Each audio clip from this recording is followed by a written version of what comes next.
And welcome back to the Controversial Author Series. Today we are going over Miss Flannery O'Connor, known for making some bold statements for her times. Oh, everything must rise. Let's do it. If you are new to the CodeX Cantina, we cover the most important literature that has influenced even today's authors. If you're down for a conversational approach to literature, make sure you hit that subscribe button to join us. And I am Crypto O'Connor. And always we start off with publication information. Everything Must Rise was published in 1965. And we have a very unique opportunity here. We're going to leave a link down in the description for you. You can listen for free. And our friend Hannah has done this specially for us. So please, please, please go check it out. So Flannery O'Connor, a very Catholic writer, not afraid to pull any punches or maybe step on some hot buttons in her writing. She's my Jane Reb, right? She goes there. She definitely goes to the moment of grace. It's a very common term when discussing and analyzing Flannery O'Connor because a lot of her stories lead to this moment, what they call the moment of grace, when they realize the things that they've been doing wrong or should have done differently, or even just kind of like that ending salvation moment is kind of the signature Flannery move.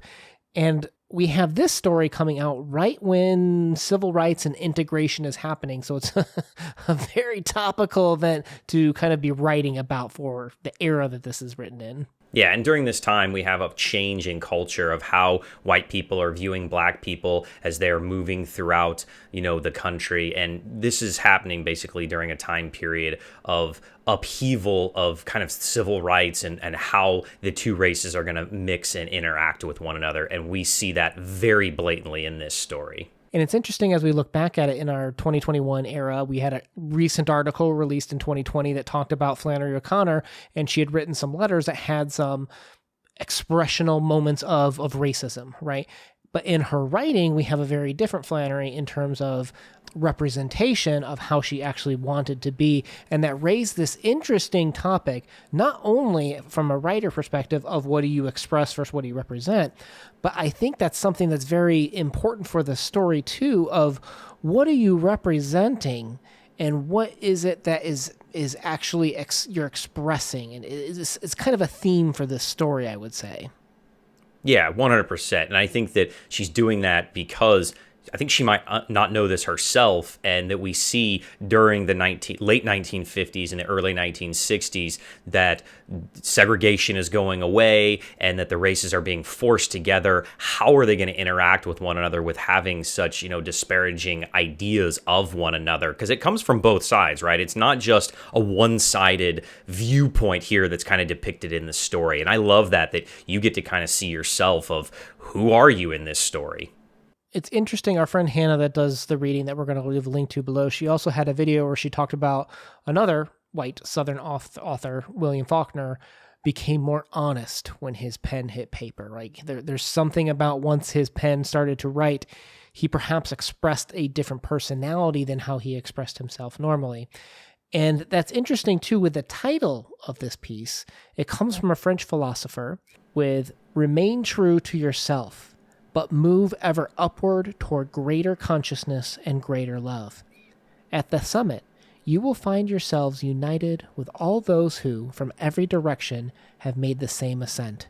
For everything that rises must converge." And that's where we have that title with the idea as you ascend towards something eventually, whether you're looking at it from a mathematical perspective of approaching infinity, if you're looking at it from like a biblical standpoint of approaching heaven, there's a lot of different ways to interpret that. But I think that key point right there is remain true to yourself. And that's what we need to break down in the story today. Yeah, so I think as we kind of go through the plot, you can kind of see of what is this that is rising up between all of these characters. So a quick plot breakdown, and then we're going to move into some of our analysis of this. A man named Julian takes his mother to stress reduction classes each week at the Y. To get there, they have to take the bus. The buses are now integrated, and the two bicker over their views of the African Americans, where the mother has a view of living in the past and viewing African Americans as inferior. They get on the bus, and there are no African Americans on the bus at first. The mother and other patrons make derogatory remarks about how nice it is to not be bothered by the integration, which causes Julian to cringe. However, a black man soon enters the bus, and the white folk start to rearrange themselves away from him. Julian tries to get closer to the man and tries to interact with him, but makes sure the others see him do it. Now later, a black woman and her child enter. She's wearing the exact same hat as Julian's mother. However, the black mother wants nothing to do with the white folk as Julian's mother fawns over the adorable small black child. Both parties get off at the exact same stop. Julian's mother tries to give the boy some change. They're refused, and the black mother winds up. Julian closes his eyes, and when he opens them, the black mother is walking away, offended, as his mother lays down on the concrete. Julian chastises his mother, reminding her how times have changed. The mother has some form of an attack as Julian fears for his mother's life. End plot. A lot to unpack there. It's a very dense story for being so short. Oh my gosh, Flannery is a master of characterization because we start off with very different interpretations, I think, than what we probably land up on for these characters, right? The mother starts off talking about her landowning grandpa who had, the slaves. They had this mansion. They had decadence, but it's all built upon this, what we would now call the sin of slavery, right? Exactly. And she says things like, they should rise, yes, but on their side of the fence. And her whole stance is kind of living in the past, in the segregation, in the heavily racist times of slavery time America. Yeah, she's definitely has this disassociation between the races. Like, well, it's fine, but I don't want them, encroaching on my whiteness per se. And along comes Julian, and I wouldn't say you love him at first, right? Like, Flannery does a job of making sure that he's a little bit gray with how impatient he is with his mother, with quotes like, Julian did not like to consider all she did for him, but every Wednesday night he braced himself and took her. So he's kind of, pretending to be the martyr, and they even in the book kind of compare him to Saint Sebastian. So if you didn't know, Saint Sebastian was an early Christian saint and martyr, and according to traditional belief, he was killed during the Roman emperor's persecution of Christians. I think, in the beginning that Julian is a very complicated character because we're supposed to sympathize with him a little bit in the beginning of the story, but we're going to see him change through the course of the story, and that he's setting himself up to be this anti-racist, but really he might not be. He might not be as bad as his mother, or he might be as bad as his mother. We really don't know, even at the end of the story. Well, and it's interesting because we're reading this in 2021, which is going to be very pro-anti-racist. In 1968, America, that's a much more progressive statement for Southern Americans. Yeah, and even in the story, Julian remarks, the old world is gone, the old manners are obsolete, and your graciousness is not worth a damn. And I think that here you see that this is sort of acceptable, and he accepts it in his mother, but he doesn't want her outrightly, blatantly being racist towards, the little boy, because he sees that giving her this money is an insult, right? Well, and his whole life is based on teaching her this lesson. Even in the short story, we have the quote, he would have liked to teach her a lesson that would last her a while. And I think a lot of people are kind of like Team Julian from a 2021 perspective, particularly. They're like, yeah, teach that racist old lady the lesson that she needs, right? Yeah, exactly. Come on, Mom. You got to get in the now. You got to get in the no. It's not cool to say that anymore. Well, and what's interesting is both characters think they are on the righteous path. So let's move into kind of some colors and symbolism, maybe a minor point, but I think it's important to talk about because I think it plays into this theme of everything that rises must converge. And, they talk about how ugly this hat is, and there's a couple of colors mentioned, and it reminds me of The River by Flannery O'Connor, where she's very deliberate with how she chooses her colors, right?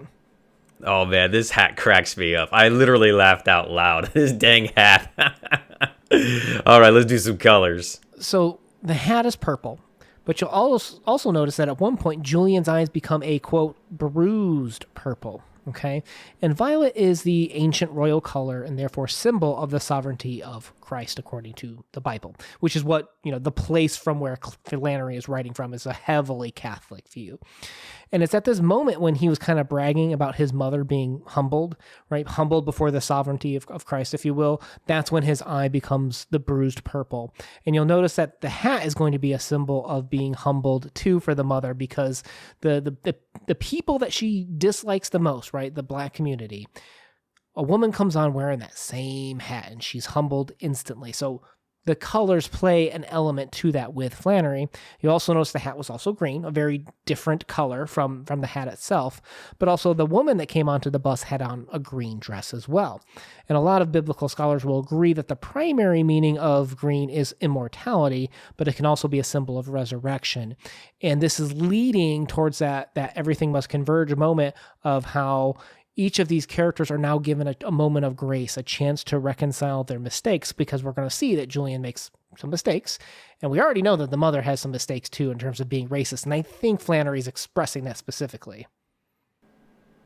Yeah, these colors do a great job of kind of pulling in that biblical element to tie in the flaws that we'll see in Julian later, even though they're already very apparent in the mother. Right.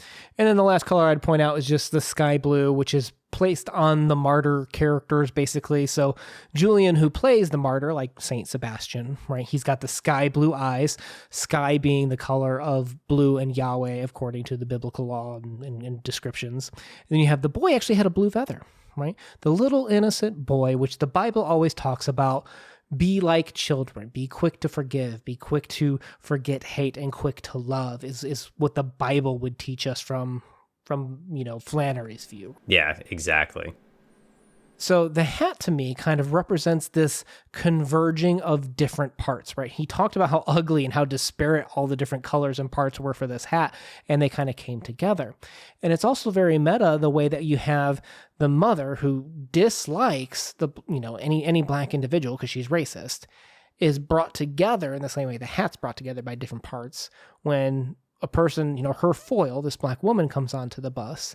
Well, I say foil, but the black woman isn't exactly loving. She's also a little bit prejudiced herself, where when the little boy goes near the mom, she's like, get away from them, as if the little boy was going to catch a contagion, I believe it was described as. Yeah, the hat here to me is the connection between all of us. And I think Flannery is trying to point out that it doesn't matter what color you are, that we all have kind of this same root of all of us. And the hat represents that, because each woman's kind of like, you can picture them in your mind's eye, staring each other across the bus, kind of giving that up and down look, checking each other out. And then they, zoom on that hat and they're like, oh, maybe we're not so different after all, because they equally hate each other and they equally have and love this really obnoxious hat. Well, it's interesting, too, because when she first got on the bus and she started talking with the other patrons that are just like, aren't you glad that there aren't any black people on this bus from the integration standpoint? They talked about how, I think they compared them to fleas. They talked, poorly about them. And the first man that enters on the bus is like business class. He's got a briefcase. He's well dressed. He's nothing like the expectations that these women are putting on them. And then along comes this woman who not only supersedes their expectations, but almost connects with them by having the same dress code, the same hat choice. The woman couldn't have been more humbled by these two individuals that Flannery decided to put on the bus with them. Yeah, and I think they're probably the two most important characters in the story, and they're not even the main characters. Julie and the mom are, obviously, and they're the ones that have the biggest change or impact on our main characters because, yeah, they don't meet that standard stereotype, and I think Flannery's a genius here by breaking these stereotypes and showing, these people basically, skinning them open and saying, look at your sins, look at your wrongs.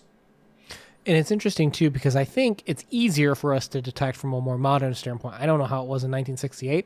I don't know if it was meant by this on purpose, but it seems pretty obvious to me that Julian's actions, particularly with the man when he's trying to get his attention and ask him for a match when he doesn't even smoke, he talks about specifically trying to make friends with him, but not really to make friends with him from like a humanitarian personal connection standpoint. This is all performative to spite his mother, which is the wrong reason to use another human being, is to get back at another human being. You're supposed to make connections and love other human beings according to the Bible.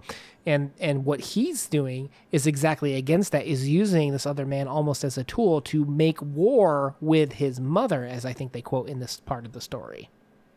I think this is where many people probably fall off of liking Julian. This is where they start to see him for who truly is. He's like basically that modern day person that gives to charity, but has to go out into the public and snap, a picture and post it on their Instagram to get that recognition and and notoriety. And it's good that they have done the charity. That's positive, but they've done it for the wrong reasons. And the same thing here with Julian, of trying to make black friends to just go back to his work and say, hey, I have a black friend now. Like, that's totally the wrong reason to do it. And so he starts to show his true colors, pun intended, and that he himself is just a different type of racist than his mother, more of a closet racist.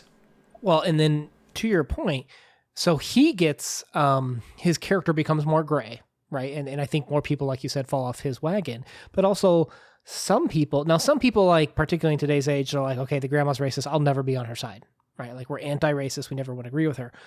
But I think some people may sympathize more, maybe not completely, but more with the grandma, or mother, sorry, when she starts acting all loving and generous. These aren't the right words to describe, but she's more open, I think, to the little black boy comes on. I think she truly does find him adorable. I know some people may not agree with that, but I think this is maybe Flannery's way of saying that the mother is kind of like children in being quick to forget her hate. She knows she's racist, right? But she is still saying, I love this little boy, in the sense of, I think he's adorable and I want to help him out.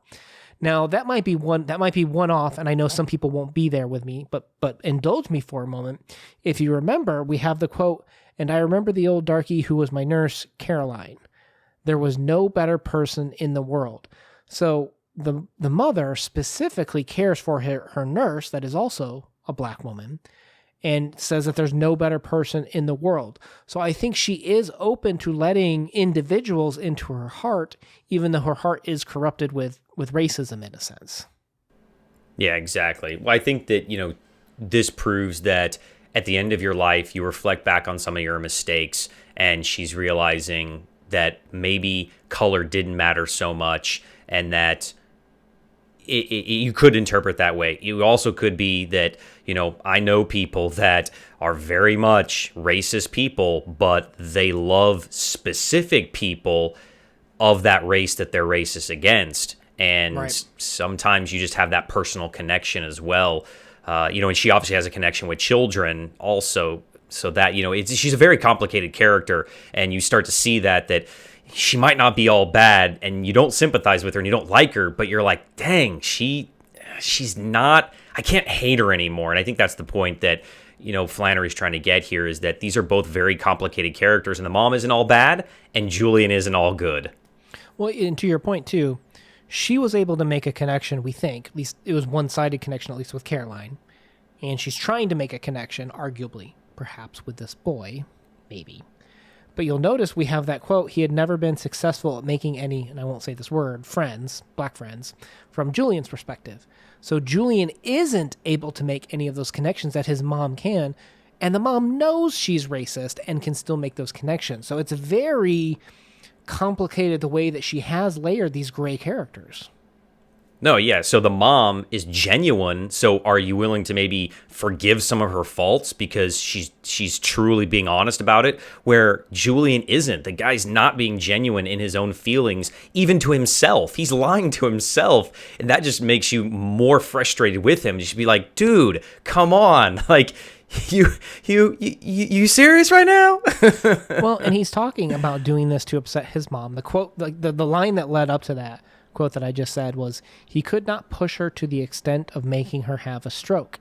And I can't help but wonder that clearly has to be foreshadowing for this story, right? Pushing his mother to the brink only for her to have a stroke, and that's exactly how the story ends. Yeah, he's done what he wanted to. He accomplished that goal, even though he secretly did or didn't.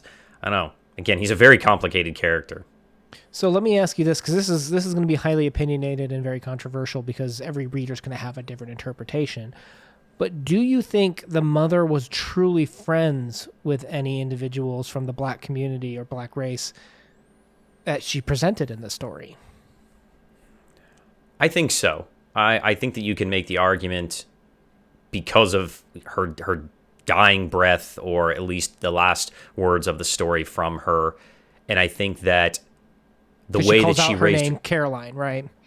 Yeah, and I think the way that she's raised her son is indicative of her own belief system, because even though he's doing it for the wrong reasons, he's still trying, and he may be lying to himself and lying to us about it, but I think that eventually, because of what his mother taught him, even he could get past that and realize what he's doing is wrong, or how he's going about it is wrong. So I think that yes, and I at least, and that's the optimistic view.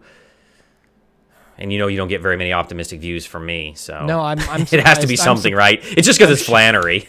I'm shocked that you had that view personally, but you had these quotes from the story like "you only live once," and I think this is speaking to the idea of everything that rises must converge. The same way that these brought these individuals disparate parts across the color line to be brought together. Is this woman who's incredibly racist still reaching out across the color line? Yes. Is Julian maybe reaching across for the wrong reasons? Is he trying to reach out? Yes. And maybe in a very little judgmental way, in a very wrong way, right? And that's why he doesn't have any friends, while the mom reaching out is genuine and at least maybe might have some friends across the color line. But if we are to rise and to reach to heaven, to come together, everything that rises must converge. We have to make those efforts, and it has to come from an authenticity and a place of love, is I think the way that the Bible would try to interpret that. So I had kind of a thought, and I don't know like the inverse quote of this, but it's where all good intentions pave the way. So could all bad intentions pave the way to heaven? Like, could you become a good person even doing bad things or good things for the wrong reasons? I don't know. Like, yeah, that's a pretty deep thought process, I think, that Flannery's invoking, at least in me, and I think that's kind of the point of the story. I completely agree, and I think we have to look at this moment of grace, right? When the mother is struck and the son's yelling at her for, "No, why didn't you listen to me?" And he doesn't even see her getting hit, right? So like we're kind of inferring that. Well, we don't know. She could have had a stroke. Stroked out early, yeah. Right, yeah, we don't know. That could have been the foreshadowing part. But the idea, I think, for that moment of grace is, I think she realized her mistake as she reached out for Caroline, and you remember she raked his face with her hand. Yeah. And you'll notice that's when he kind of reverts to being the little boy again, in the same way that, reverting to being a childlike in terms of quick to forget your hate. I think that's when, to your point about wrong intentions, hopefully maybe that's when he has his moment of grace and realizes how he was living incorrectly as well. Yeah, and kind of pull it all back to our religious theme, right, is that we're looking for that salvation. We're looking for the salvation of both Julian and his mother, because we kind of want them to overcome that from a 2021 perspective, to beat that, and become, better people. Yeah. So do you agree with our view? I know we put one out there, and there's always different ways to interpret literature. We'll leave a link to our friend Noah from Everyone Who Reads It Must Converse, who also did the story. He had a little bit of a different takeaway, and we'd encourage you guys to check out different views on the story. So please go check out his channel in the link below. And of course, this is our fifth Flannery story on here. We're going to keep going through Flannery stories. We're really enjoying her work because I think it does cause you to question, what do things mean to us, and what does it mean to be authentic? Your idea about paving your way to heaven. Let's move into our subjective ratings, which mean nothing to you guys, but hey, this is how we interpreted the story. Crypto? All right, so I'll throw it out there. This is my least favorite Flannery story, but that doesn't say anything negative about her, okay? It doesn't say anything about the story overall. I've just enjoyed her other works better, but we started off with like the creme de la creme of, the Flannery O'Connor stories as we're working our way through, her literature. But this one is still amazing. There's still so much to it, so much to unpack. I love how thought-provoking it is. It makes me think about my own views, my own choices. When, I look at people and I judge people, because we all do that, of what we look like, how we dress and everything. And to me, it brings out that kind of idea that a lot of times I talk about with friends and family of, oh, I don't see color. And to me, that is just like the dumbest saying ever, because it's okay to see color. You should see the beauty in that color and how that distinctiveness or that difference makes somebody, something you can learn from and learn about those people. And Flannery does that in this story. So again, maybe my least favorite Flannery story, because it just doesn't live up to the hype and expectations of my other stories that I love of hers, but I'm still going to give it a solid 8. Yeah. So don't come at me, bro. Eight's not bad at all. And some people, this is their favorite Flannery story. If this was your Flannery story and you had a much different interpretation, we'd love to hear from you down below. I really enjoyed the story. I'm going to go with 8.5 for my subjective ratings. Oh, always got to one-up me, man. I do. Maybe I love Flannery more than you do. I don't know. How dare you? Guys, we post videos every Monday and Thursday talking about literature. If you want to join us on that adventure, hit that subscribe button to join us. Una out. Peace.